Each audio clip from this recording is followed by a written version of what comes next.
You got this and you got that, and you gonna murder this one and murder that one. Talking all that bullshit. I'm gonna put it to you like this, yo. This is for the nerds, this is for the brainiacs, this what we deserve. Go ahead and play it back, you ain't gonna touch me, you not gonna do nothing, you are not above me. I bet you wish you was me, I know it, I know.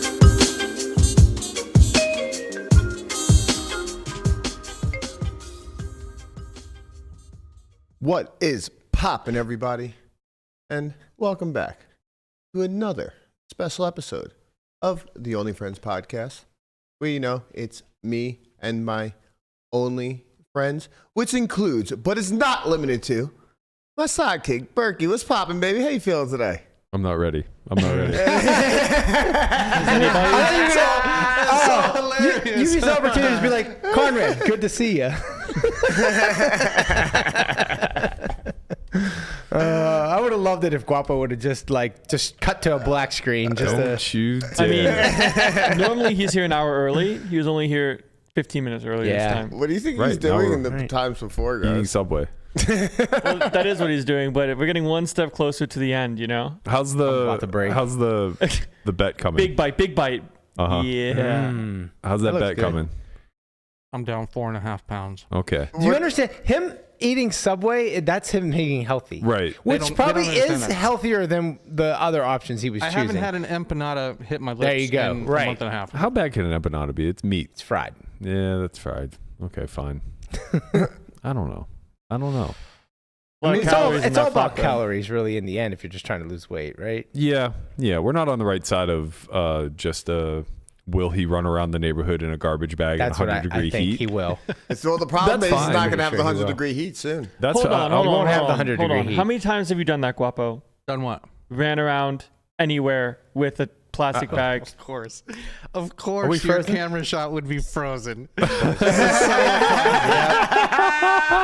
What did you do, Guapo? I didn't do anything. How'd you fuck this up? I think that let me see if I can find it, but there's footage of Jesse Lonis doing this exact thing. Really? Somewhere. Hey, we're back. Look. Wow. Oh, look, movement. Wait, Jesse Lone is what, cutting weight? Running through the streets of Vegas in a garbage bag. Oh. So yeah, cutting weight. Yeah. Really? Sure. Man. But in December, it's going to be like 50 degrees out. That's true. He can use my sauna. No, he can't. I'm fine. I'm trying to make some money Brian's here. worried about his $100 bet. I told you I want to lose the I want to do nothing more than pay you.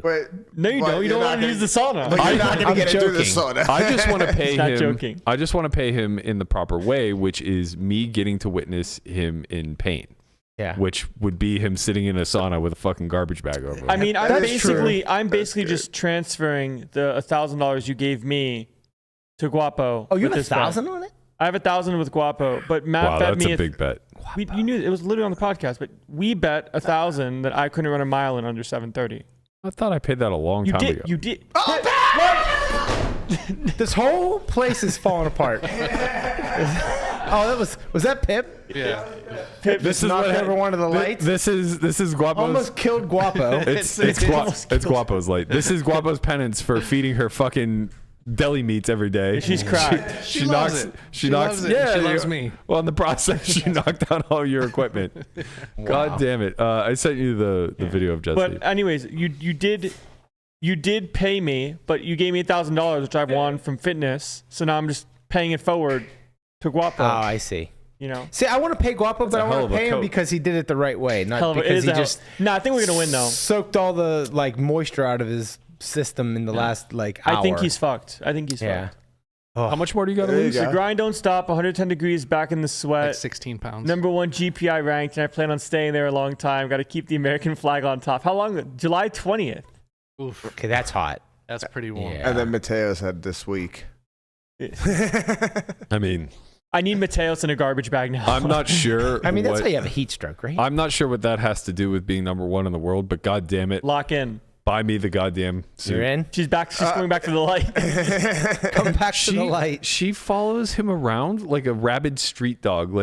She just knows he's the meat man. Look, she's sniffing his pockets. World's hungriest dog. This is exactly how to untrain your dog. Yeah. I'm like the worst because with my dogs, I'm like, I give in. But like everyone else's dogs, I'm like, he doesn't even fucking make her do anything. He just hands her meat. Right. She ain't the only one. It's just absolutely unbelievable. Well played, Landon. I saw that. That was a good one. Shout out to all the people out there getting Guapo's meat. He couldn't resist. It's free, ladies. It's free. You don't gotta do anything. Give it away. Just giving it away, doling it out to anybody who asks. While we're in a jokey mood, let's check out this new love letter to poker vloggers from Caitlin. Yes. Oh my god. It's so good. I don't have it up yet. Hey, Hold on, let me vamp. Like my content is really blown up is I'm just like a chill bro girl. I have like a relatable goofy laugh. My body is not relatable. Like you could literally never. Bad news. My Soho House membership expired and my possibly hot Raya girlfriend dumped me in the same day. Thanks! A lot of people don't think I'm edgy, but excuse me, I eat at Chipotle. Stinging some water in my kitchen.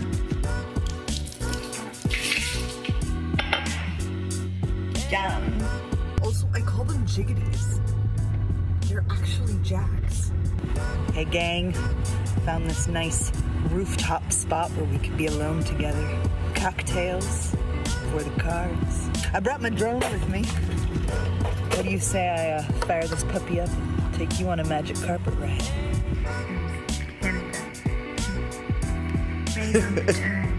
Also, it took 1.5 business hours to get my money onto off ACR. I could have been golfing with my crypto wallet venture capital friends.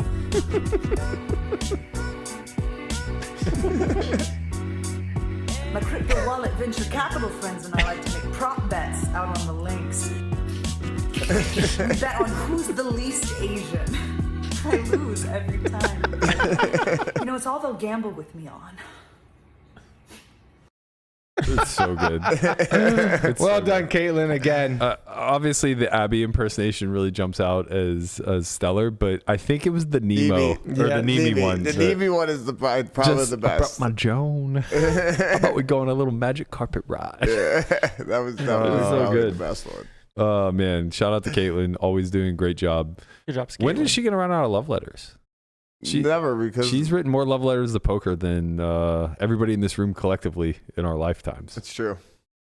Jaffe too, though. Mm-hmm. Jaffe too what? Has also written more love letters. Oh, you mean tough talks? Yeah. Tough convos? Whatever. It's tough love, It's a tough love letter. Yeah. Yeah, see, I think Caitlin's doing a great job of leaning into the bit. Jaffe tried to get outside his lane, Yeah. He tried to abandon the tough convos, and he's gotten a lot of tough convos thrown back his way. He has. We gotta ease you back in, my guy. Get you right down that lane that you're just cruising in, Timex had a tough combo, right? Like Timex did one like a long time ago. I don't remember. Feels like a Timex. You're an internet kid. You should know. I know. That's why I came up with it. I'm pretty sure it was a response to Jaffe. Yeah. Bonomo did the Jaffe one too. That one was good. Yeah. Gotta give credit where it's due. Didn't Charlie Carroll do one? Didn't Nick just do one? Nick Nick was just a response to Jaffe. Fire emoji, bro. Yeah.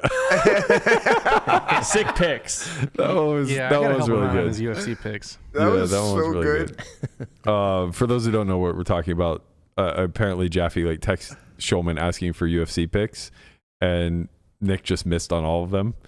And the next morning, he woke up to a text from Jaffe that was just a fire emoji.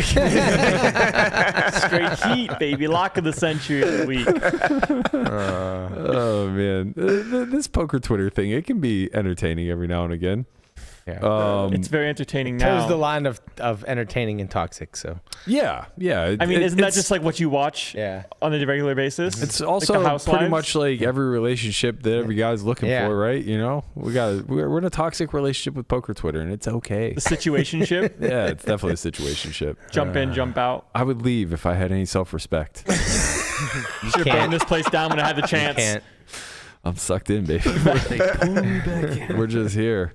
A couple of things to discuss yesterday from the Scott Ball Nagy thing. I guess to kind of put a bow on it and clear up. First was that Ludwig actually made a few corrections saying that he was paid by ACR. Just took a very long time. And he had a lot of difficulty getting his money off of the site. But apparently this was like a while ago. 3 years ago. 1.5 business hours. Yeah, it looks like it was like 2020. So this was during COVID. And probably isn't directly correlated to all of the issues that they're facing right now. Additionally, I think that, well, it was nice that he did clear up that he was contracted by Endgame, which we weren't sure of. Additionally, I think that it's important to clear up, although we're just speculating, we don't know really one way or the other, but when Nagy said that he put 30 million towards marketing influencers, I think that that's like all encompassing overall. Right. Yeah, I would assume that includes like the moneymaker contract and a lot of other things. I doubt that he just handed Scott Ball 30 million and said, go do what you do, my man. But who knows? Honestly, who knows? Hey, here's 30 million. Can you find me some people, influencers? I think we should get Phil Nagy back on. Let's get him back on the clear. Yeah. Let's get some specifics in here. Maybe once a week is enough. I like that. We have to work on his video skills, though. Honestly, maybe it was perfect. Well, maybe don't get your steps in while. Well, if you do, maybe out instead of down and up. With a lot of titty shot in there. It's okay, but it's not helping the jawline. Not mewing. Not mewing enough. I think there were some follow-up questions I probably missed. Kind of having take that interview on the spot. He started to go down a path of saying, like, he helped fund Chris Fitz's business. My understanding is Chris Fitz's business was Ali stable. So I'd be interested in, what other business could it be? Well, farming? No, definitely not farming. He was implying that it was like... wasn't he shaving points from transactions? Yeah, he was basically implying that he was just like moving money back and forth and taking a haircut, but... you also do that when you run a stable. So I would have liked to have poked a little more there, although I assume he probably didn't have any answers. Find out next week on the Nagy Files. Right. Dun. The other thing would be, it would be nice to know what I wish I'd followed up and asked him like what the mechanism was between him and Scott. Like, was it a lump sum payment? Was it a monthly payment? Yeah. That type of stuff, because then at least we could have a better understanding of how much is outstanding. Promissory note. Right. I think, like, judging by like a lot of the feedback and comments that I saw, I think people are maybe not fully understanding the scale or scope of this. This seems like it could be a very large number. Like, everybody's just uniformly saying like, now you should just pay. He should be on the hook. Get like the emoji, the just pay emoji. Right, exactly. Like, he should be on the hook. They should be vetting their middleman a lot better. And I agree with a lot of that. To some degree, he certainly has some culpability here. They definitely should be vetting the middleman, but I also think it goes the other way too. I think the talent agencies being hired by Endgame should also be vetting Endgame, and they should be bearing some of the responsibility. Like, if I were a client, I wouldn't be very happy that my agent was just like, sorry, we got stiffed by the middle guy. Exactly. And I'm going to do everything in my power to sue him, but we're never going to get paid. So, fuck you.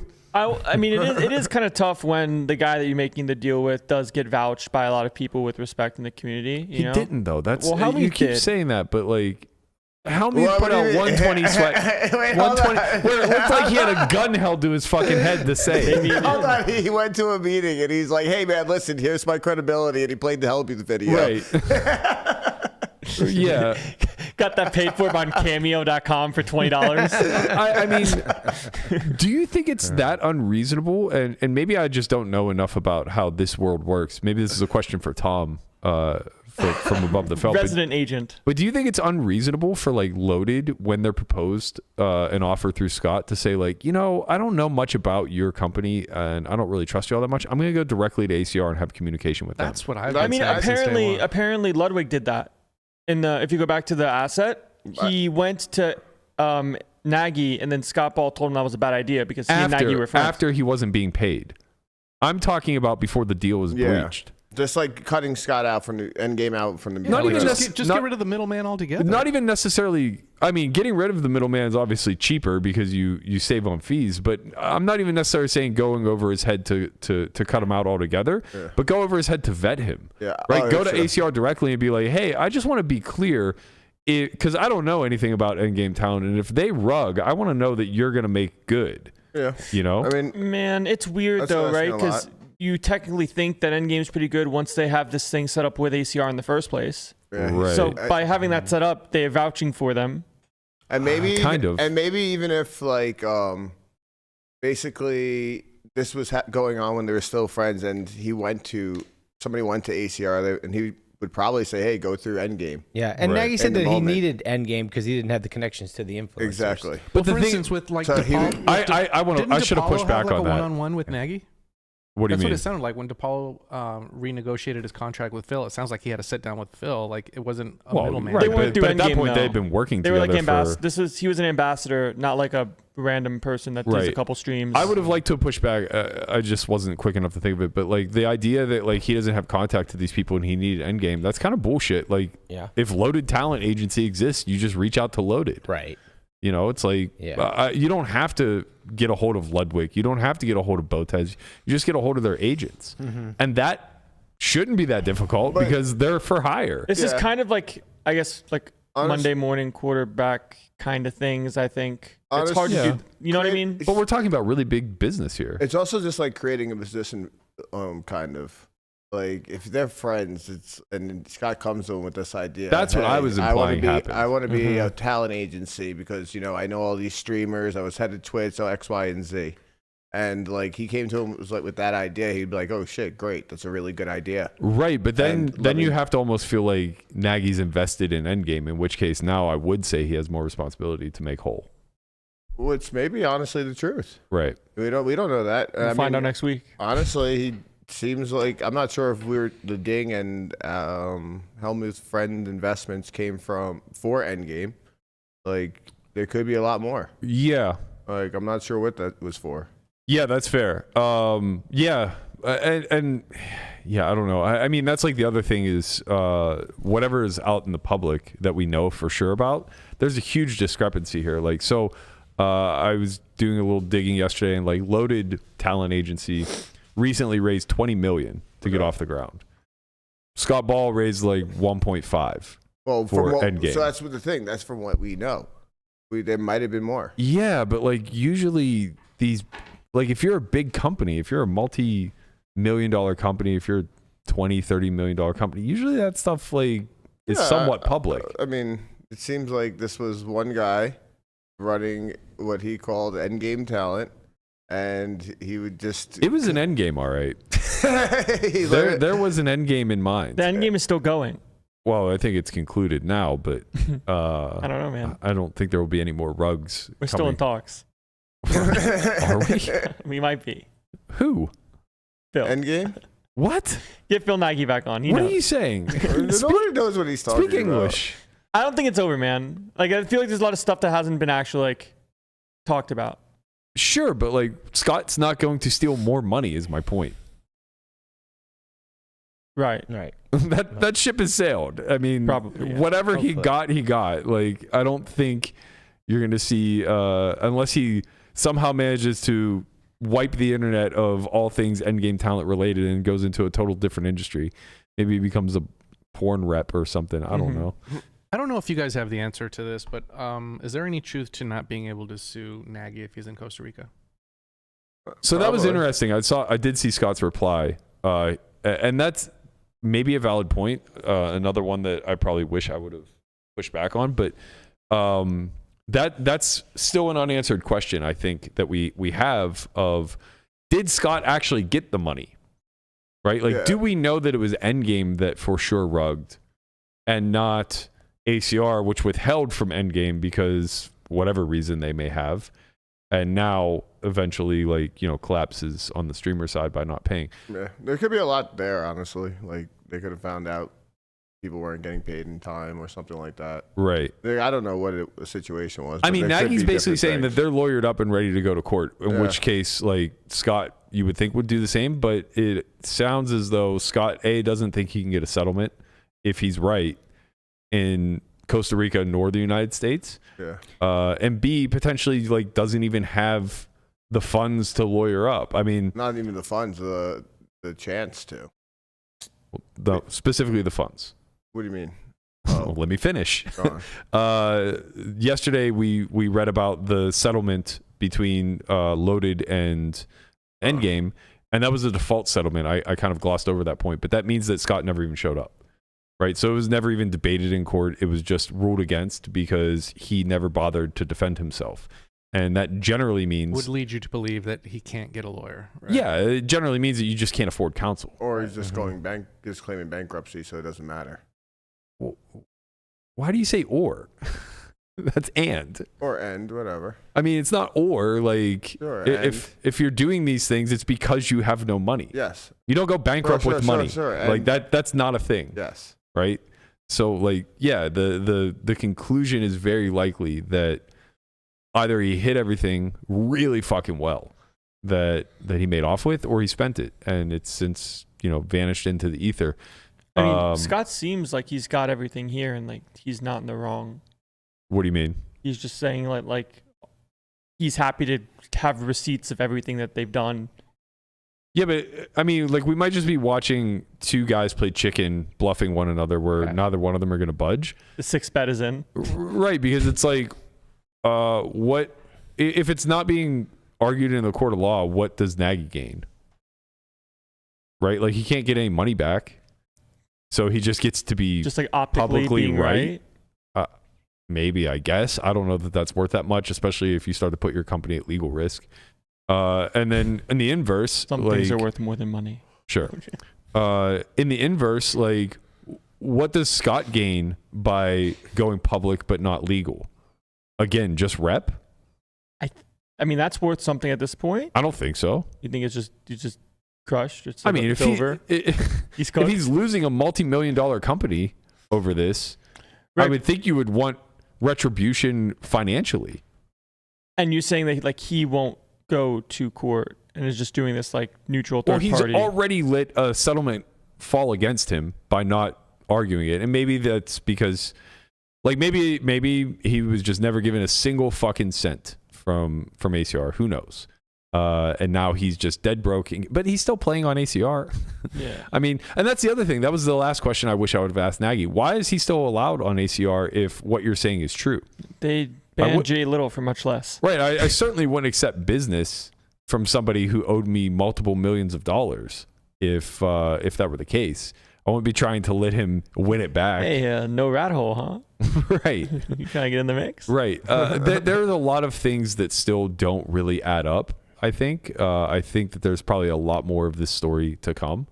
Whether or not we publicly ever get full clarity is pretty unlikely, I think. We can remain optimistic. And probably also true that, like, the creators probably never get made whole. Like, I didn't really think of this, but some people pointed it out in the comments. Like, the offer to Andrea Botes. Alex, you mean? Or Alex, yeah, sorry. Well, Botes Lavich is both him, but yeah. Alex, yeah.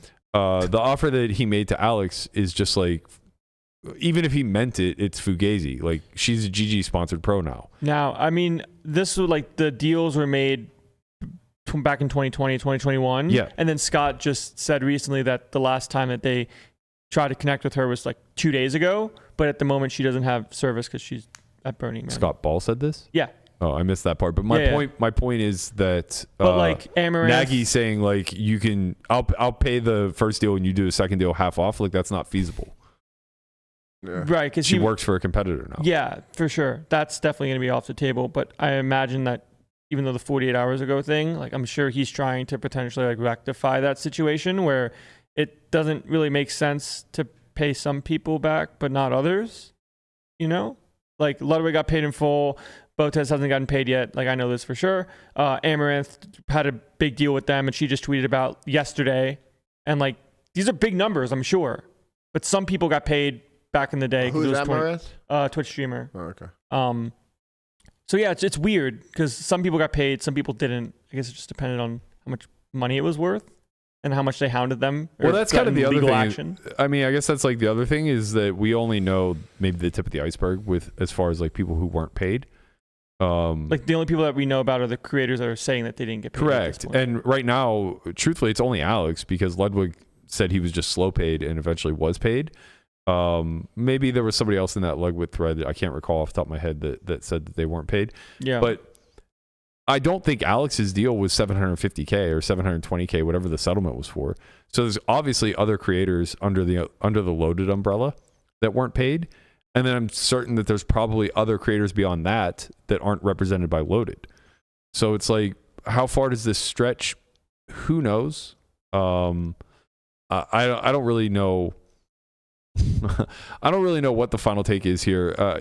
Again, I tend to think all parties involved, maybe less the creators. I don't think the creators really have any fault to share here, but I tend to believe like all parties involved share some of the blame, and it's just a matter of like how that's proportioned out, right? Like how much of this should fall on ACR, how much of this should fall on Endgame, and what are the next steps moving forward to like either ensure this doesn't happen again or to get people paid that actually did work for these companies.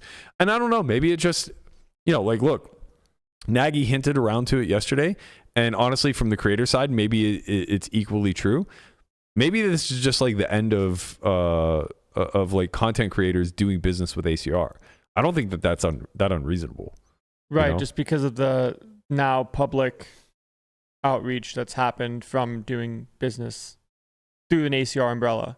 Like, it wasn't ACR as a whole that contracted them, but because it was with Endgame on their platform, like ACR just kind of takes the hit on this one. To some degree, yes. Right. Yeah. Well, I mean, look, Scott's taking the hit, but it doesn't matter. Well, but like, you can't it's squeeze blood from that turnip. It's through ACR though, and just in the sense of like, oh, like I worked with the poker company. ACR is the brand that will fall. Yes. Right. Yeah. Because it has to be, because like, what's Endgame talent at this point? It's just most likely a bankrupt agency. It's not bankrupt yet. If you try to sue, they will. Yeah, that was odd too. I'm not really sure. Is that even allowed? That is not bankrupt yet? No. No, that if they literally get sued, did sue. they'll go bankrupt. But they literally did sue. Like, there's that's currently the part I legal don't action. understand. Her agent literally took legal action against Scott Ball's company. Yes. But they haven't declared bankruptcy yet. No, and they probably will, but that's not the point, right? Like that's an idle threat. It doesn't mean anything. It doesn't mean that you don't sue just because he'll go bankrupt. He's bluffing. No, he's not. It just sue, doesn't and matter. If you, You just get your money, and if you don't, sue. You just sue. Right, you just sue, because if he has any fucking assets or cash on hand or anything like that, you get liquidated. Yeah, you get it. Right. Like you don't go, oh no. So tweeting that just like means nothing. It means nothing because they are. But the thing is that like I don't understand where Alex was coming from with that, because her company actually did sue him. Maybe, yeah, I see what you're saying. She might have just had like some misinformation, or maybe that was like an exchange between her and Scott, and her agent just said, I don't care. Like, it's not going to cost us a lot, especially if he defaults and doesn't show up. Yeah. Seems like a lot of stuff we just don't have the answers to yet. Maybe never. Yeah. I'm trying to like browse through his timeline now. I'm not really sure. I'm there too, and I don't see anything. Yeah, I didn't see anything about him reaching out to Alex either. Oh, no, he did. I said, all I see is like from a few days ago, he said, as I said, we spoke for the first time via DMs in the past 48 hours. Right. So he reached out to her through DMs 48 hours ago. But but like the same way he sends me text messages whenever I, accuse him of doing this, that, or the other, which I know to be true. And he just says like, oh, well, that wasn't what that meant or whatever. It's like, they're in talks equals I sent a DM and didn't get a response. Yeah, you back somebody into a corner and like they're forced to kind of lie about shit. Like they're going to. And again, like I'm not saying that like Nagy and ACR are off the hook here. Like he very well could just be blowing smoke too. And this could just be like, at the end of the day, we do know that like, and he even confirmed yesterday, he had a relationship with Scott. He had a friendship with him. He had a relationship with Fitz. He had a friendship with him. Like there's money getting moved. There's a lot of transactions taking place. Like nobody's clean in all of this. That's 100% for sure. And what it results in moving forward, as far as like ACR's impact on the community from a marketing standpoint, to be determined. We kind of saw in a very different way, but ultimately, like, do you guys remember during COVID when Stake was just like throwing out infinite money to creators like Drake? And they still do. They still do, but it's far, far, far it was lesser mostly degree. Like train wrecks and this guy named Expose from the community. And the response was Twitch basically banning slot streams or gambling streams, whatever. So this wasn't like directly a fault of Steak necessarily, but what it resulted in, I think, at least for a short period of time, was Twitch creators basically saw Steak as a bit of a pariah. Like they just couldn't touch it. You know what I mean? Yeah, you kind of had to make a choice between Kick or a different streaming platform, and or not take the bag, or not going with Steak. Yeah, and I think that led to a bit of a shakeout with how this stuff plays forward. Now that was a little bit different because nobody was getting scammed or scummed there. It was more so just like different communities trying to set guidelines of what they believe to be ethical versus non-ethical. Right. Is like streaming slots on Twitch bad for kids? Yeah. That was the whole back and forth. And poker got involved. They almost took poker away. Yeah. They decided not to take poker away because poker is cool. Do you think Twitch is viewed by, let's say, age groups 14 and under more than YouTube? Depends on what you're looking for, I suppose. I would say yes. I think it just depends, right? Like the Mr. Beast videos get infinite. That's what I mean. Like I think overall, there are way more 14 and under on YouTube. It's just because they show the views, but like I'm sure that a bunch of kids are like watching Fortnite and stuff on Twitch as well. Yeah, or like sure. The daily driver, if you will. My point being is, I would think that they would have. I would think they would have easier access to like slot streams on YouTube than they would Twitch. I think it's opposite because. I mean, they both are age restricted, but Gaming it's hard to. It's like the algorithm will be more towards like Fortnite and like games like that than like slot streams or whatever. Because if they're watching, you're saying on YouTube. On YouTube, yeah. I think it's going to be harder to find that stuff on YouTube than it is on. But you think on Twitch, even though like it isn't what's making it hard to find the fact that it's age restricted. Like it's not showing up on the front page of a 14-year-old. I just think that the streamers that are watching, or the kids that are watching these streamers are not going to be in that age group where like Ninja was never streaming slots. I see what you're saying. It's because of the actual creators themselves. Correct. I see. Like the creators have a following, and like the whole like Mr. Beast stuff that's going on now is because like the kids are like kind of paying in their attention for like YouTube content and like false promises and stuff like that. Man, we haven't really talked too much about that, and I don't want to get into it that much now. But like, have you watched like any of these exposés? Brother, I'm locked in. Yeah, it's wild. Of course, I'm locked in. Man, Jimmy, my guy. What? How many did vouch for him too? Did a 20-second video. Yeah. It don't look good, cuz. No, it does not look good. Lamanna hasn't seen it. I have no idea. I have no idea what's going on. It's crazy because like this stuff is like actual. You guys like, are having drama. a conversation, and I don't know. It's like this is so much better than Housewives. It's so much better than Housewives. It's not even close because it's like Housewives in real time. Every day there's new stuff added. Right. Like, you don't have to wait every week, for like the same fights. You're and speaking my language. I want to know. Well, the long and short of it. Send me a link. The long and short of it is basically somewhere along the lines, Mr. Beast became a pretty exploitative head of his company. So they started to cut a ton of corners. They ran a bunch of sweepstakes that were, somewhat rigged. The majority of their game shows where they're giving away large prizes and things of that nature also largely rigged. Yep. Most of the money funnels back to people that he's friends with or works for the company, et cetera, et cetera. Really terrible working conditions. Very Amazon-esque, kind of like you can't pee on the job type of thing. And a lot of his former employees are now coming out. The irony is like they're now big creators. Like these videos are getting like tens of millions of views. And then additionally, there's this adjacent story that kicked everything off. So the funny part is like this had nothing to do with the original story. Right. Mr. Beast is now getting like absolutely shredded for his work practices and all this other stuff, based off of an adjacent story that actually kicked everything off, which was one of his, I guess you would call him like one of his inner circle friends / employees. Chris / Ava Tyson was his very good friend. He was like one of the original like creators, like people of the company. Right. Mm-hmm.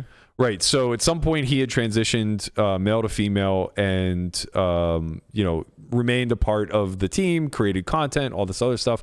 And this must have been a few months ago now at this point. Yeah, a couple months now. Yeah, there was these huge accusations levied against her that she was like grooming children and, I don't know if sexual assault was actually a part of the allegations or not, but like down that space of like, very creepy with kids type of thing. And, eventually she was fired. Mr. Beast kind of came out and said like, I had no knowledge of this. And then the internet did its thing. And they started to just like comb through videos, and they would see like, these posters on the wall that kind of indicated this type of behavior, and Jimmy just like sitting right there acknowledging it and all this other, like a lot of like hidden clues. And it became a giant game of not game, that's not a fair way of putting it, but as a viewer who's watching all this unfold, it became this like mystery drama type of thing where it turned into like what am I trying to find wrong, and then not finding that, but instead finding like, oh, this person like that, malpractice and like this person that's like been chosen for a giveaway was actually one of his friends that like moved into his house, or like works for like Mr. Beast Corporation as a whole. So like there's a bunch of these things that are adjacent to the main story, which are more that's kind of buried now, right? Like the Ava stuff. Yeah, I mean that stuff's like old news, Yeah, it's kind of buried, and it might be more egregious than like, should it all prove to be true, it might be worse than like all of the stuff cumulatively that Jimmy did. But then again, he might also have. People have come to the like analogy that like this stuff of Mr. Beast is like kids when they learn that Santa Claus isn't real. Yeah. Yeah. Where it's like, oh, like, okay, this guy that won the video, like you don't actually get chosen very often when you like subscribe to the thing or whatever. Yeah. But yeah, so we'll see. That's also going on. Has he been taking a hit? I mean, no, his videos are still cooking. Yeah. I mean, and they obviously will for a long time. And like, he hasn't put a response out yet. He will. I think he said he's gonna like do one video about it when everything's like ready to be talked about, because he doesn't want to keep rehashing the same stuff. I would be shocked. Also litigation. I was just about to say that. Well, yeah. I mean, they sent Dogpack Dawson, the guy that like made the first video. They sent him like cease and desists, and everyone's like, "This stuff doesn't matter. He's going to keep going." Yeah. And then other things along those lines, like Jimmy is probably going to do something with like lawyers and like for defamation of character and all that stuff. Right. Well, who knows how long that maybe. Maybe, because like the thing with those defamation cases is you have to be pretty confident that you're actually being defamed. Like, pretty confident in this one though. Well, no, this guy is saying bad things about him, but if they're not lies, that will come out in discovery. I see. Right, so you have to be very careful. Like the cease and desist is a free roll. Because you could just say, like, I will like threaten to sue you for defamation of character. That's right? what the internet's saying. Like, Dawson said he got this, and then everyone's like, this doesn't matter, LOL, like, stuff like that. Right. Cease and desist are only as meaningful as the truth behind them, right? And if what you're actually saying is all true and provable, then it's very unlikely Jimmy's going to want to go to court and have all this come out in discovery. He's been very, like, precise with what he says publicly because of this smart situation. Yeah. Of course, he's worth fucking millions. No, not Jimmy. Dawson, the other guy, the guy that's saying things isn't just like speaking out of his ass. Yeah, just probably like, not worth anything. Like trying to like clickbait or whatever. It's this is all true stuff. I can prove all this stuff. So if legal action does happen, it's all provable, like real statements. Yeah, like in those instances, you kind of want to get sued. Right, because it gives you your day in court. Right. I mean, he might not want to deal with like Mr. Beast has infinite money, so like the amount of litigation he is probably pretty strong. Or it's just like and you can drag it out. He gets cease and desisted, but he knows that everything that he's saying is like real stuff, so the stuff doesn't matter. It doesn't matter. That's what I'm saying. You almost want to get sued because then it comes out in court. He's proving me right because he's sending me this stuff. Where it's not proven in a court of law, which holds more weight. Much more. Yeah. And, the court of public opinion goes a long way. That's what I'm saying. We've seen it now in poker. This is our small version of that. You know. Yeah. The cycles. We never know what we're going to talk about. What a wild world. What a day. What a day. All right, let's get to the main talking point. Well, let's just call it a talking point. I don't know that it's the main one, but it is on the thumbnail. A couple of days ago, Chamath put out a tweet. He does this a lot. I like Chamath. I've met Chamath maybe a dozen times. I've played with him probably 7 or 8 times in high-stake games. And he's a brilliant man. Like, that's abundantly clear.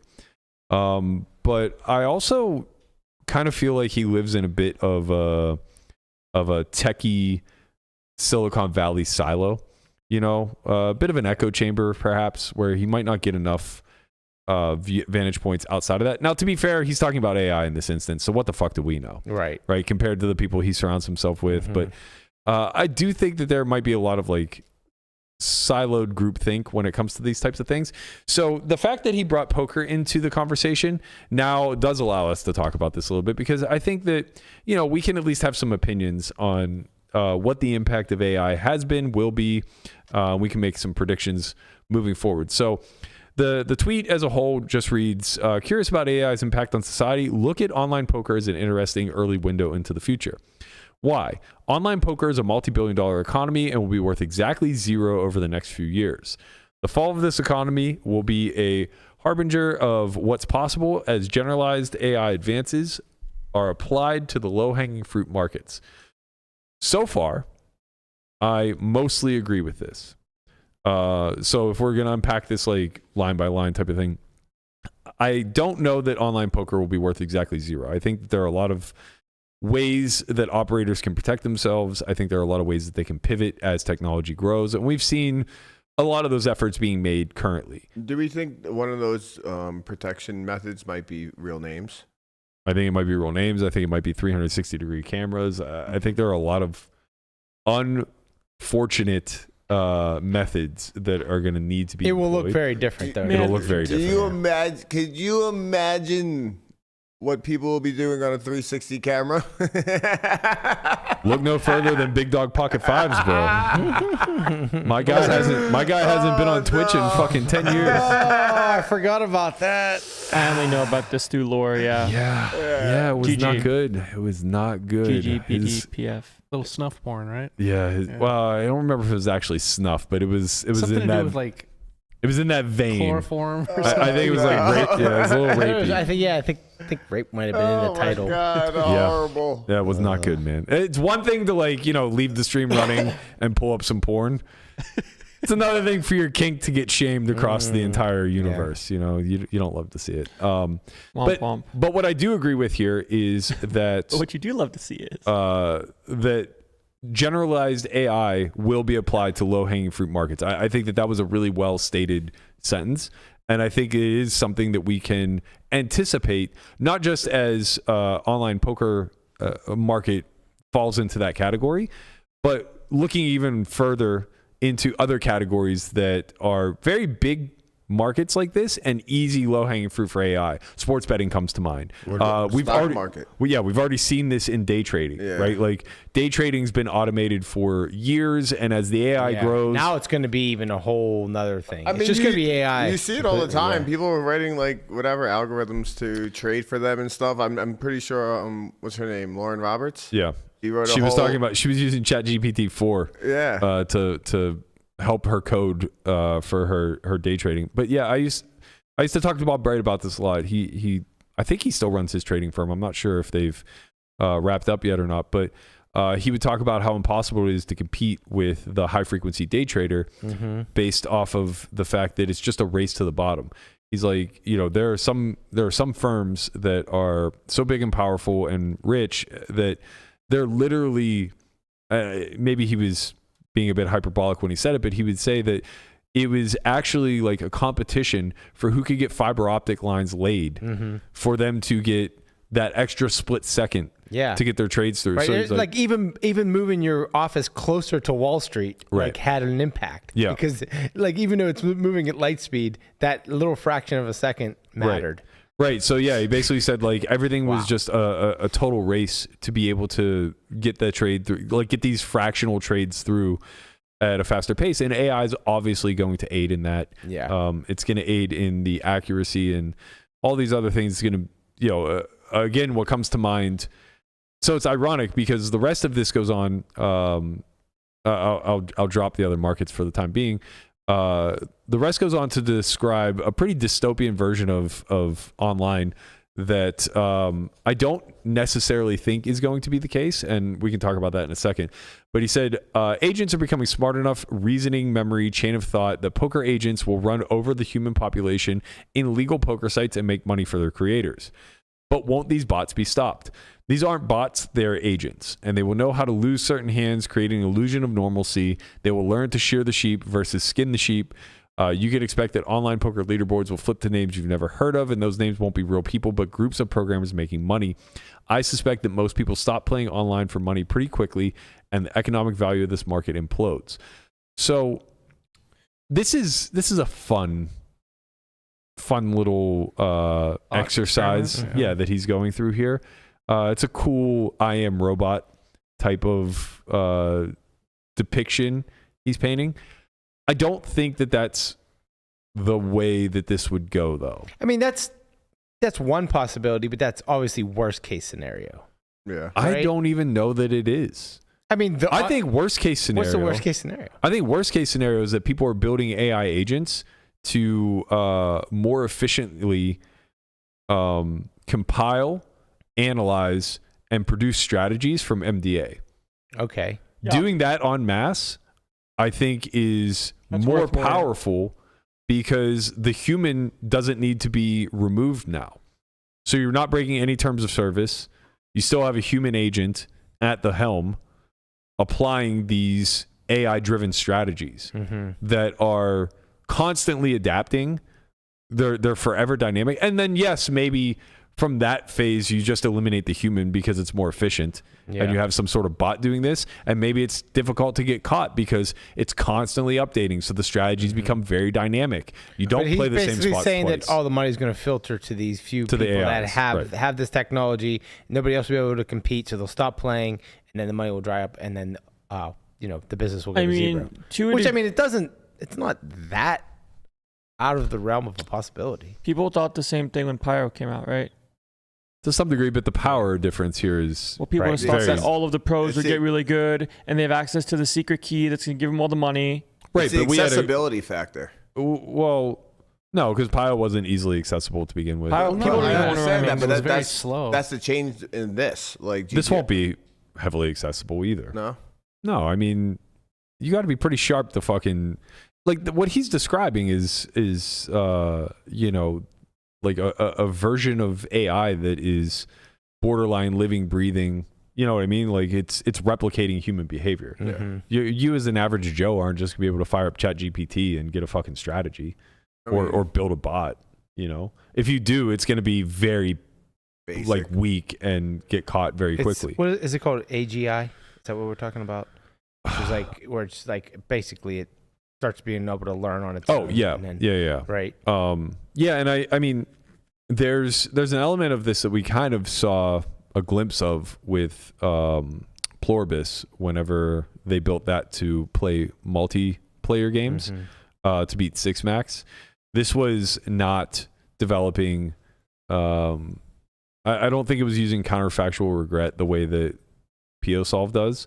I think it was more using machine learning and, again, kind of like what I'm talking about, where it's just, it was probably fed, again, I'm speculating because I don't know enough about the backbone of Pluribus, but I would assume it was fed like a ton of data to create its base strategy. Just played it billions of hands. Either played billions of hands versus 5 versions of itself, or it was fed MDA from online, or whatever the case may be. But then it was constantly just adapting. So it was a very dynamic strategy, and that allowed it to handle multi-way spots and basically come to conclusions.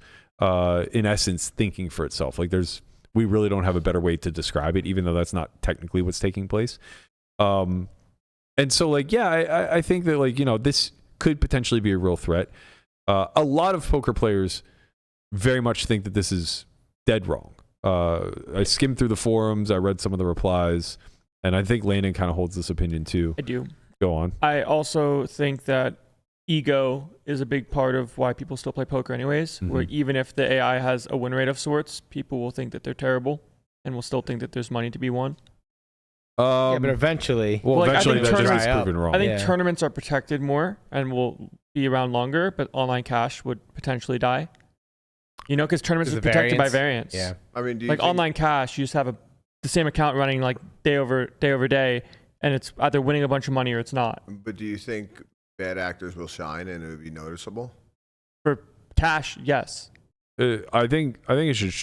But it won't be it won't be noticeable, but they'll just win a lot of money. No, I think it'll be noticeable in both. How would you? Because win rates would just be astronomical. Well, how would you tell in cash? That's what I'm saying. If in what cash? he's describing, where this AI is able to, let's say, win at a clip of like 2.5 BBs per, and it's programmed to not win any more than that, and every 4th or 5th hand just plays suboptimally. Like, if they get to the point where they can really program it to make it look like it's making errors like a human would, how can you get caught? Well, Yeah, I mean, I suppose that's right. He's saying it's just another. That's what he's describing. It's just another winning player. yeah, but like that's so slow. Winning 2.5 BBs per. It's not trying. Well, and Chamath you can't is run saying, it 24/7. Like, Well, it depends on what stakes you're playing too. I mean, well, high stakes will naturally like disappear. It's a small community, and they'll but figure it out. you could scale it, right? You could have 10 winning if players. If you're playing 5 tables at like 100 Right. NL or 200 NL, you're probably going to make a decent amount of money. I think what he's saying though But is you're like not, is right? like at a Like- point, if everyone in the game is an AI created player that wins 2.5 bigs per 100, they all lose to rake. Right. Well, of course that becomes the case, especially because now none of them are making 2.5. I think that's big blinds per 100. I think that's what he means over like this short term. These guys are going to come in, sweep up a bunch of money, and then leave. and then the game is just dead. No, he's legitimately saying that agents are becoming smart enough, reasoning, memory, chain of thought, that poker agents will run over.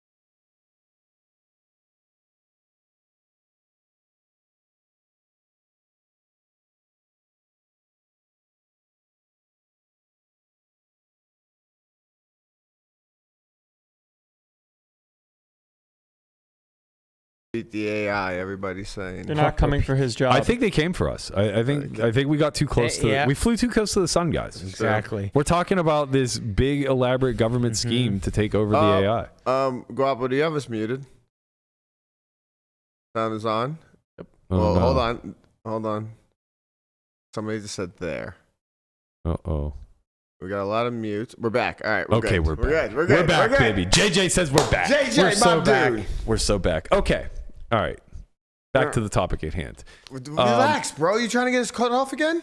It's fine. Let them come for us. Oh my god.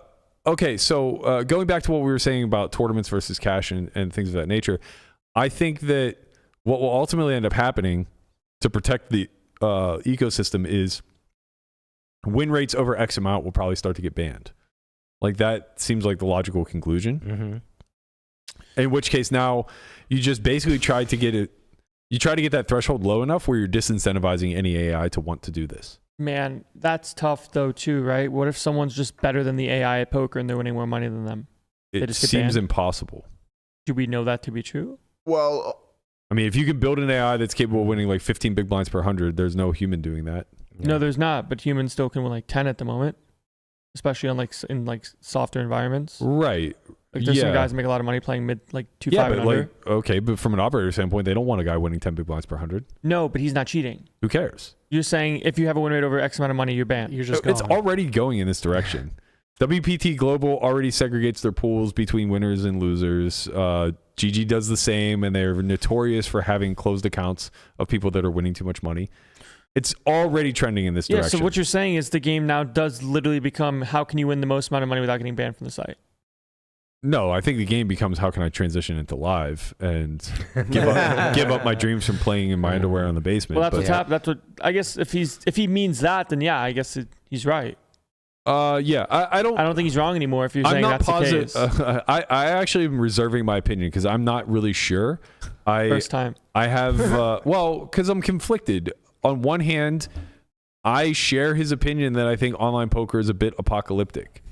But that's for sure. But for many more reasons than it's not just this though. Exactly. There's like cheating. There's multi-accounting. There's card sharing. Many more reasons. Also, I think this to me illuminates the power of MTA, right? Like as the same way that high frequency traders got so much better and more efficient at trading the market.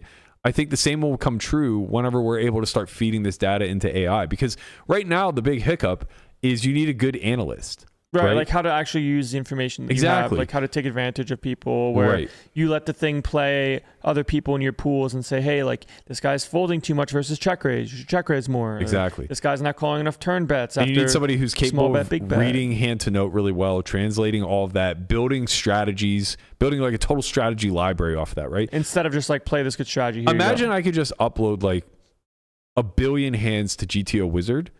And now of everyone that you've played against, or just a pool. Imagine I just upload pool data, and now when I run even hands you're not in, like what they did. Of course. And now when I run GTO Wizard, instead of it spitting back the EV loss. No, stop cutting me off. You're not finding your words. Let the man speak. Just let him get his thought out. He said go. Instead of it spitting back the equilibrium strategy that you would just have with no information laid over it instead spits back the exploitative strategy of what the pool is doing, what the pool tendency is doing, right? And you don't even need to know the in between, right? You don't need to know what the actual mistakes that the pool are making is. You just need to look at an output and say like, oh, okay, well, because of X, Y, and Z, now on Ace King 5, it's just a pure range bet for 25 instead of over bet or check, right? Because pool data has them just way over folding to the small bet, and then it compounds into these other reasons on turn and river, and like all the strategies just change completely due to MDA, and that's all just done through AI. That to me is a bigger threat, I think, to the overall state of poker, mainly because that actually bleeds into live. Well, I guess it doesn't though, because you could never. You couldn't really get pool data, right?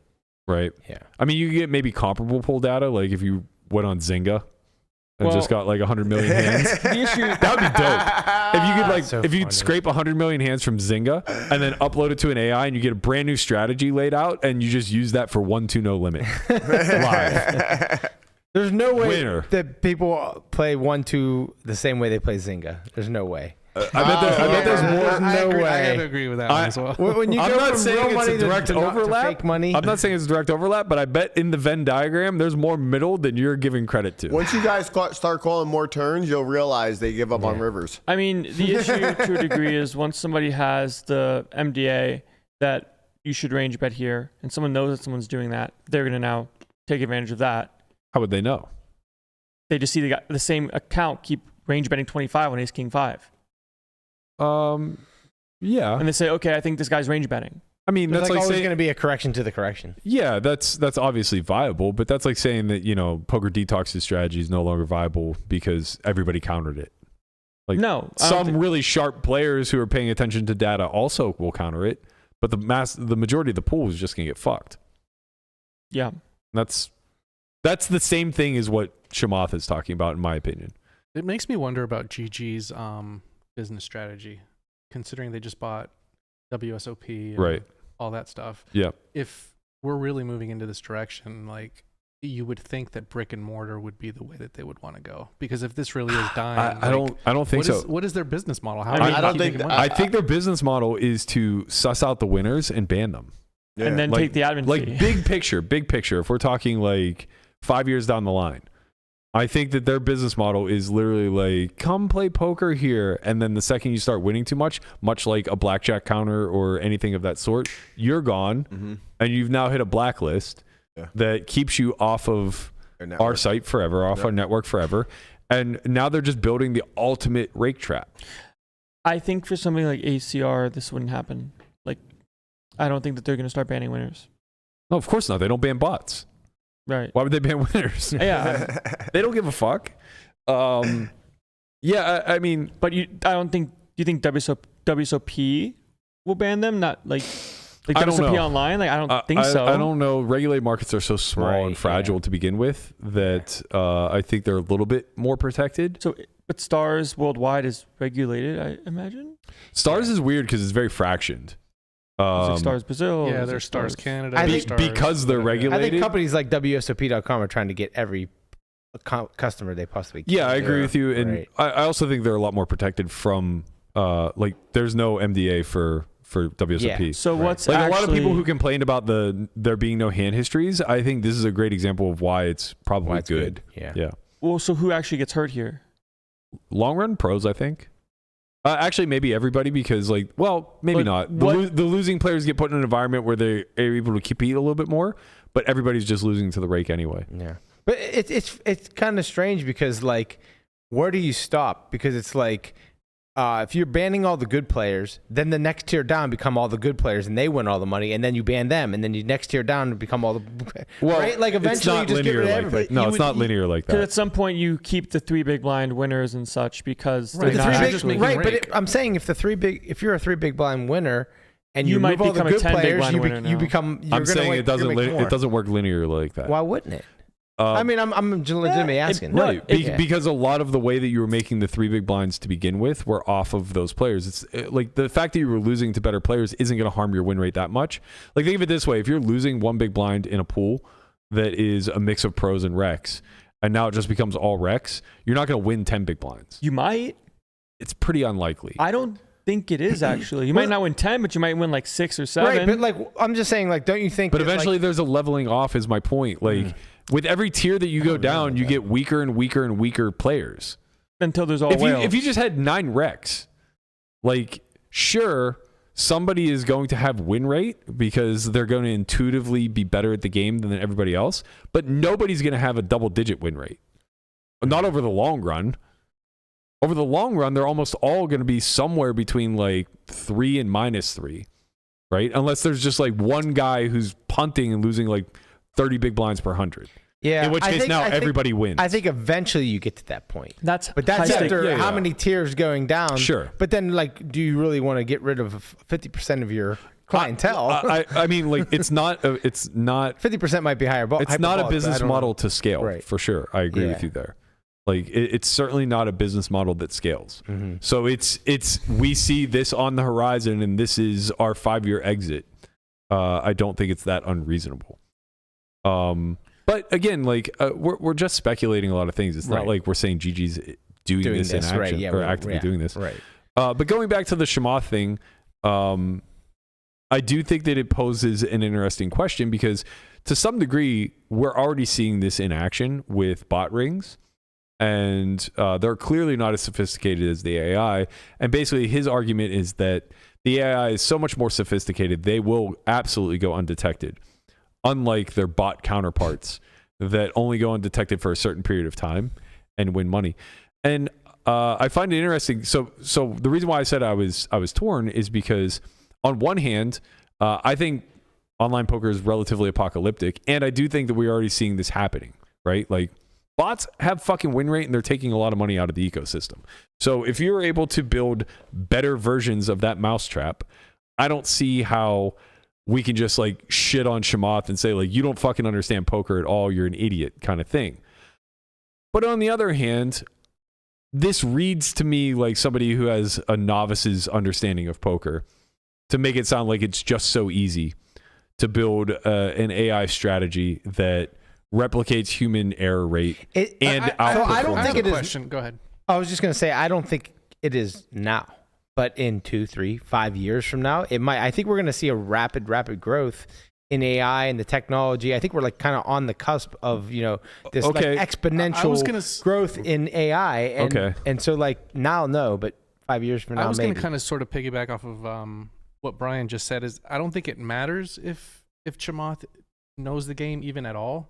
But if he understands how AI works and that exponentially they're going to get better at camouflaging like real players, like when I was saying that every 5th or 6th hand they're not going to play optimally. If they keep doing things to make it look as if, I don't see how you can beat that. Right, but you have to quantify those statements. Like it can't just be it can't just be whatever comes to you most intuitively that would make it like blend in the environment, because that's still non-human. I agree. We don't actually know exactly how. But just pull it apart.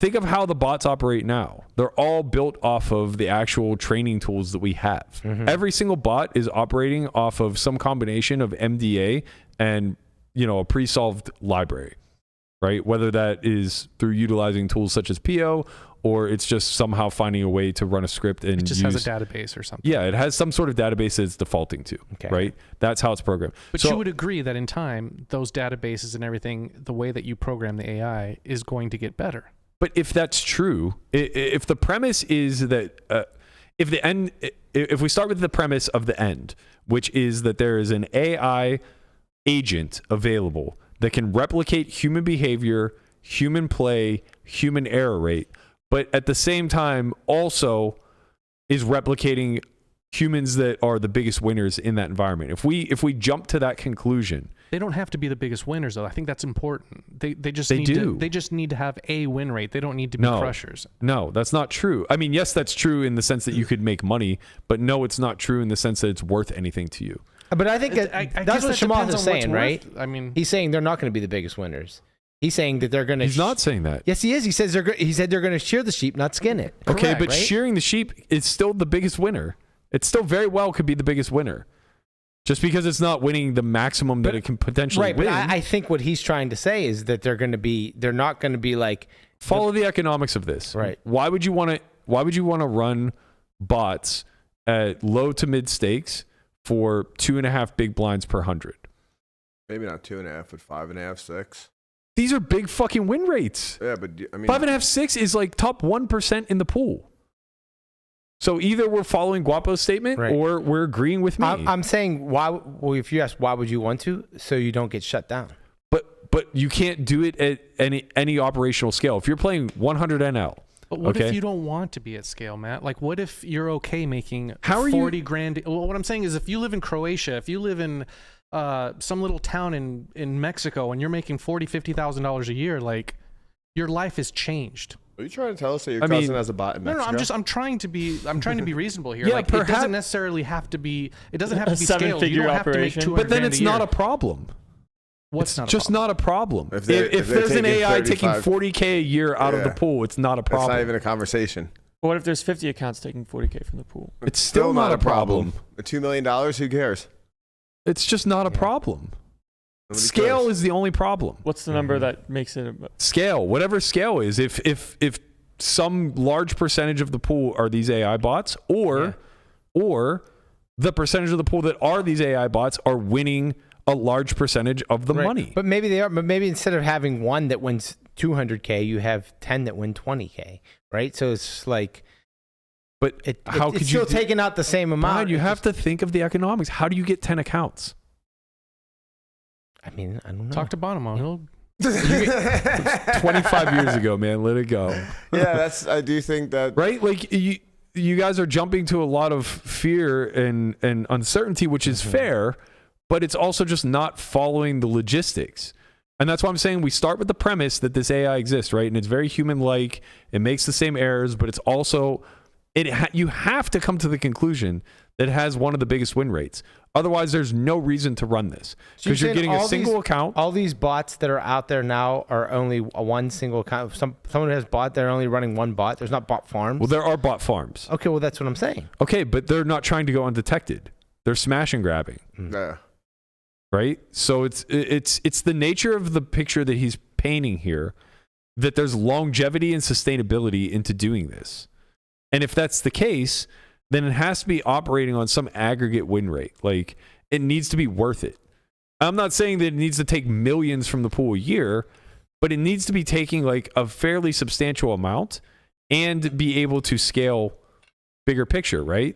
Yeah. Otherwise, like, the amount of resource and time and money and everything else that will go into building these things is not going to be worth it. To be fair, we do have like how much money does it we've take? heard of a $10 million bot farm already. That like from allegedly through that whatever. I mean, Nagy said it wasn't 10 million, but we don't know. Yeah. But that was also over an 8-year span. Okay. How much or money a does 5-year it span, take something like that. to create it? Well, That's the only considering cost, it doesn't right? exist yet, who knows, right? Like, it's always going to be expensive out of the gate, but eventually it can become cheaper. My bigger point with starting with that conclusion is backing into this idea, which is if that's viable and people are able to do it with ease, which is what this is implying. Build right? a bot or whatever. Well, an AI agent, like this human-like player that is what that means is that the strategies that they're operating off of will also be available to the public. So the whole game in and of itself will have advanced tremendously by that point, right? There's no magic pill, even with the assistance of AI, that allows it to advance the game's strategy, like the depth of strategy, to that degree and go undetected. What do you think the timeline is? Like that Chamath think is like I would within I mean, 5 he to didn't 10 say, years? He didn't say, but I would say like 5 years. 5 years. That's what I was thinking. 5 years sounds about right. So he thinks that there's like a time. The timetable is like five years. To Yeah, have and it might be online. less. Like, look, we might start to solve multi-way poker sooner. I'm not sure. I don't believe that we're going to have clear vision over multi-way anytime soon. Matter of fact, like whether we do or we don't, perhaps we do get clear vision over multi-way sooner than later. I'm not really sure. But the reason why I think we're going to struggle with it immensely moving forward, and to what degree it's accurate, I'm not sure, is because it really turns the general game theory equation on its head that we've been operating off of. So the biggest reason why heads up is so solvable is because it's isolated. Your parameters are set. It's two fixed people that have no dependency beyond each other, right? I do something, you counter. That's it. It's strategy, counter strategy. It's tit for tat type of gameplay. That's not the case the second you add a third person. And when you get all the way to 9 people, there becomes this collusion effect that it's impossible to ignore. So it becomes this multi-way scenario where there won't be one singular clear equilibrium. There'll be multiple, and the incentives of each player, like each player might have their own equilibrium, right? And that in and of itself will cause a lot of confusion because there's differently aligned incentives, right? Something as simple, I was watching part 2 of the Ike podcast, and he brought up a really great example that I thought was fantastic. I actually think about this all the time, specifically in spots that like I get fucked or I fuck somebody else over. But like something as simple, because the system is so chaotic and so fucking dependent, right? Something as simple as you having a 0 EV hand in like middle position. It could open, it could fold, right? It mixes. You do whatever you want. And it means literally nothing to you in isolation. Big picture, it means something because you want your frequencies to be intact. But in that exact moment, it doesn't matter one iota whether you raise or fold this hand, right? But it matters to every player who's left to act. Right. Because now that butterfly effect will impact every single one of those hands. If somebody has kings behind you, the difference between you raising or folding is the difference between him playing a single raise pot or a 3-bet pot. Right. A 3-bet pot or a 4-bet pot, right? That now changes all of the ranges that he goes post-flop against. So now when he gets that exact board, the difference between it being a single raise pot or a 3-bet pot might be the difference between him being against a range of hands that connects with this board versus being against a range of hands that doesn't strongly connect with this board, right?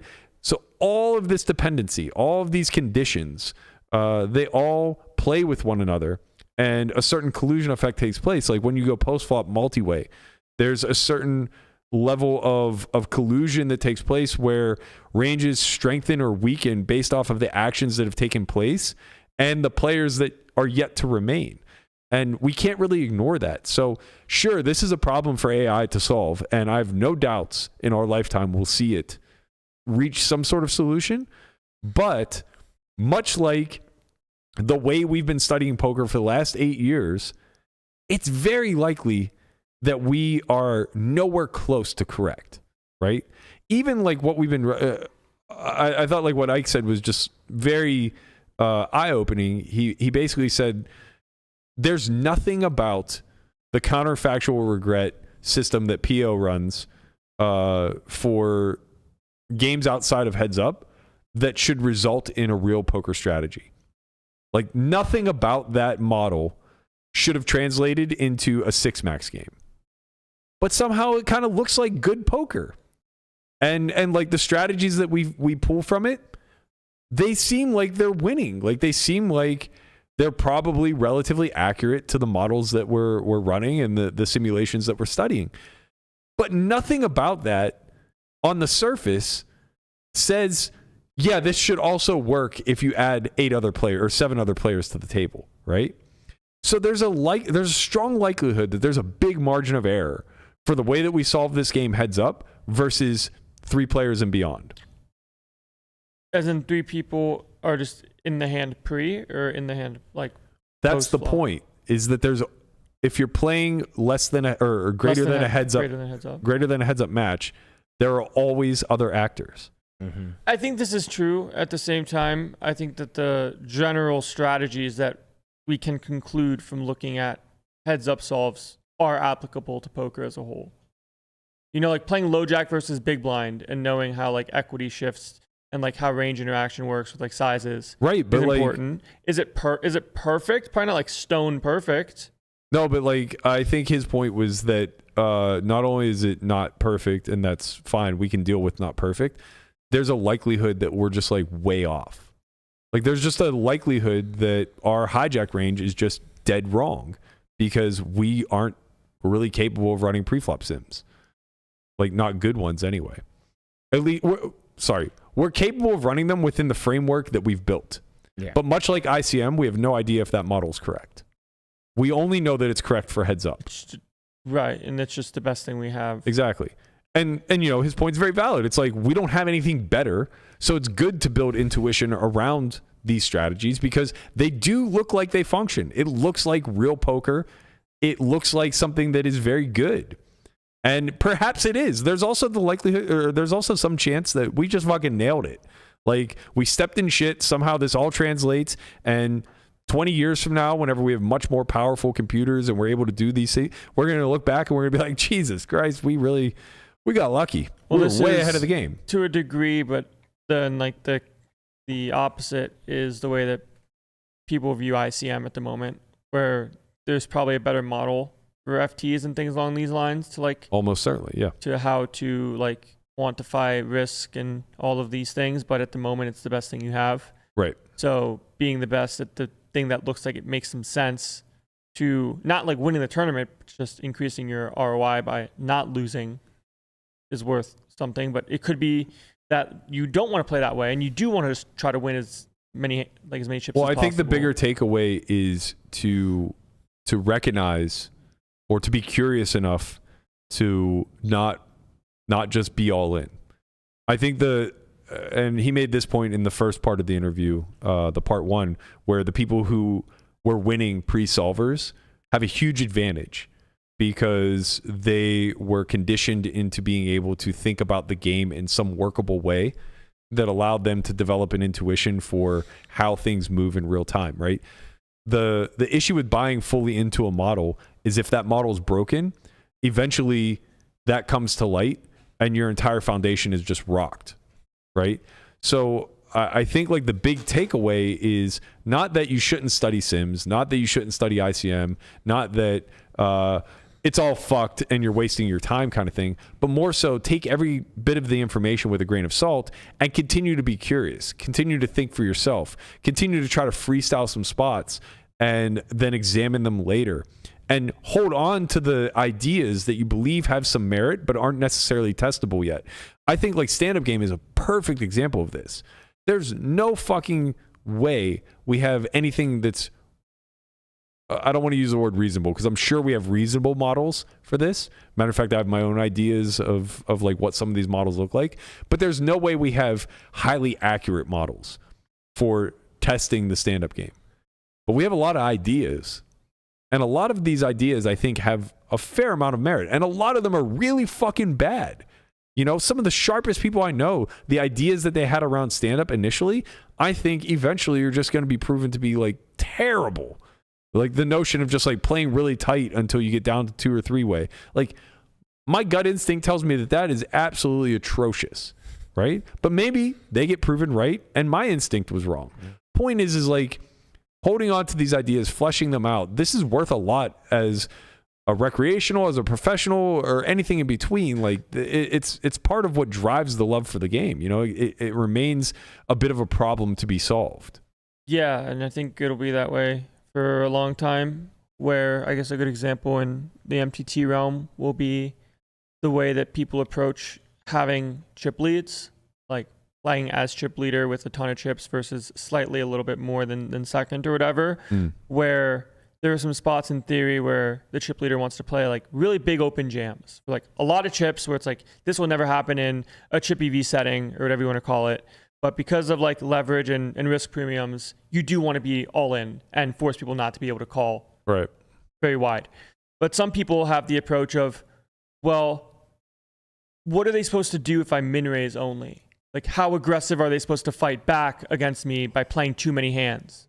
And if they think, okay, this guy's not putting the work in or taking the aggressive action enough to swipe my EV away, maybe min raise is a better strategy in these sort of situations. But it's still like not true one way or the other, like which is best, right? It's just you're just guessing on both sides of the equation. But the way you come to, I guess, your own answers is just do what you believe to be correct, and you have to be okay with knowing that you might be wrong. Yeah. Where it's like, oh, like I missed this jam, or I didn't take this spot because I think that they're not playing aggressive enough. And the variance in poker, especially tournaments, is so crazy where maybe you are right that you should only play min raises, but you keep getting the distributions where someone jams on you or someone defends and they make a set or something, where if you jammed in the first place, they wouldn't have called. Right. They wouldn't have called the bet, which leaves you with more questions of, do I even know what the fuck's going on? That's kind of the point. It's like, that's why I think these ideas are so fragile, right? Holding them, examining them, continually re-examining them and things of that nature, it's very healthy. But they're also very fragile in the sense that without a well-proven model to test them, you are kind of just left to your observation. And that's going to be heavily biased. It's going to be flawed. You're not going to get much sample. It takes so much work too, because now like you start looking at the response. If someone doesn't play jams, you say, okay, what if one person out of the 6 knows this? And then they take advantage, but everyone else doesn't. Right. How does that range change? Okay, what if there's 2 people? Right, and then that becomes a bit of a mind fuck because now you're just trying to anticipate the unknowable, kind of. Yeah, you definitely can't know for sure like how aggressive someone is going to respond. But if you don't look, you'll just be guessing. Right. And having some sort of like observation is better than blindly guessing. Yeah, man, I can't wait to just build an AI. Just like, how much is this worth? You know, how much is this worth at the end of the day too? Well, I think a lot. Maybe summon your sanity, if nothing else. I mean, I just think it's worth a lot in the sense of like knowing the baseline of like how you think someone approaches the game, and then figuring out the best way to counter that.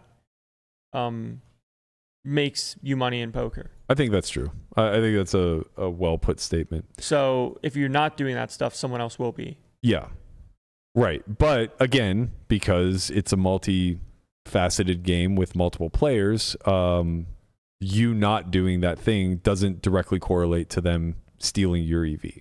It's them pecking at your EV, at the other guy's EV, et cetera, right? It's not a one-to-one exchange. Well, yeah. Because you're not playing heads up. I guess like using like ICM as the example, like you make money by folding. Like that's how it works, right? Right.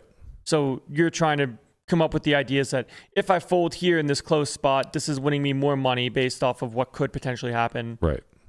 With me not being involved. Right. But you know, ICM's unique. Poker is unique. Not cash, at least. Cash, like online cash, is very fixed. Online cash might be the only thing I'm convinced is dead. Dead. Live cash. It's the only thing Guapo plays.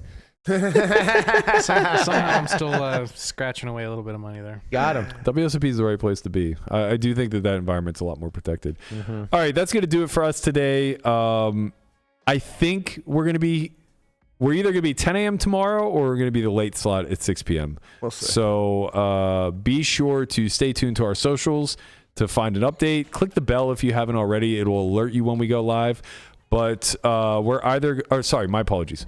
We're either going to be at 11 a.m. tomorrow or 6 p.m. I will let you guys know via social ASAP, but I have a game to play at Bobby's Room, and it's just a matter of when I get a seat. So that's going to do it for us today.